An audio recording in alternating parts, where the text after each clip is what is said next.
So, George, the franchise, from the mind of Armando Iannucci, who you will know from The Thick of It, Veep, he's got this very signature, chaotic comedy style. The Death of Stalin. Death of Stalin, You know yes. what? Sorry to interrupt you there. Please. Death of Stalin, underrated movie. I'd say. Underrated. I thought it was Celebrated funny. at the time, but I've rewatched it and I think some of that is bloody hilarious. And his signature, I would describe across all of that, is chaos behind the scenes. If it's behind the scenes of politics or behind the scenes of the death of it's all politics generally. But this, very fittingly, is about the behind the scenes of a huge, bloated, big budget studio franchise movie. And on this show, and on Double Take specifically, we talk a lot about what must be the decision making behind some of the films that we get from that machine of varying success. This is making so many clear, direct comparisons to DC and Marvel. There's even a guy who is the studio executive who looks like Kevin Feige in this, and like they are like scared of him. Very funny. Anyway, it stars a first AD.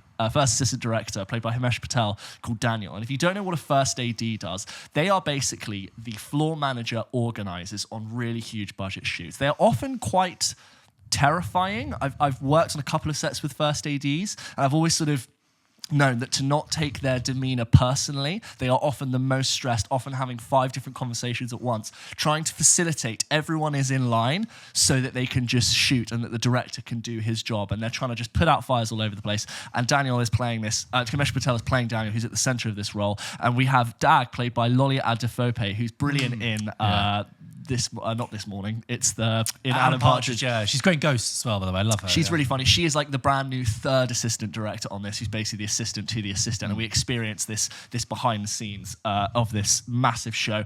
We've got huge green screens. You've got Billy Magnuson playing an actor who's in a traditional superhero role. You've got Richard E. Grant as Peter, who's kind of like the Shakespearean Patrick Stewart, who's classically trained but has obviously been dragged in to play these nonsensical plot lines under green screen. And chaos ensues. The whole idea is that whatever happens, we have to just keep shooting. And it's this obvious sort of criticism of what is likely happening in the studio machine right now, where it's like, it doesn't matter that's not happened, we have to shoot, we're five shots behind, we've got to get there. And you've got Daniel Bruhl, who plays Eric, who is the artistic director who's been dragged in to give like a sort of artistic flair to this studio movie. And he's midway through directing this film, and all the decisions are being changed. His characters are interacting with a race that look like fish, and he's just been told that in the last film that the non-MCU made, called The Centurio, that fish race got wiped out in a genocide because that film's more successful and they needed to make that work. And so he's been told by the non-Kevin Feige character that he has to change his entire script.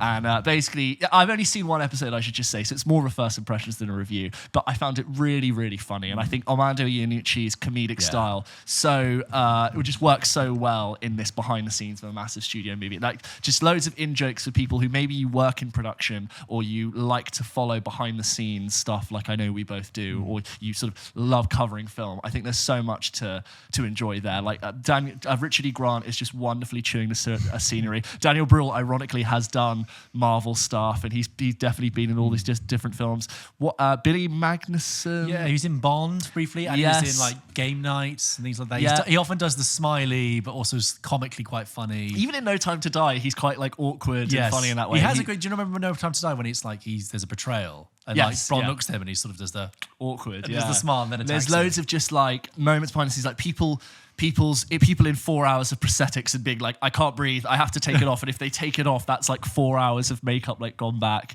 So far I really, really enjoyed it, and I think they're just hitting that sweet spot for stuff. So I do think if you are interested, as I'm sure you are, go and check it out and cover it. I have a feeling on Sky there are 3 episodes available, of which I've only seen 1, and it's sort of got this nice note, the first episode, of like Lolly is like shadowing Himesh Patel, and she's like, this is insane. He's like, yeah, okay, so you can go home for 6 hours and then you can come back and do another job. And she's like, why do you do this? And he's like, yeah, it's insane, and it's probably giving me a heart attack and it's stress, but like, would I choose to not work in showbiz? Like, never. Like, I'd always want to do this. I think they really get the chaos of people who work in that kind of industry. So far, really promising. Go and check out the franchise. It's in the UK.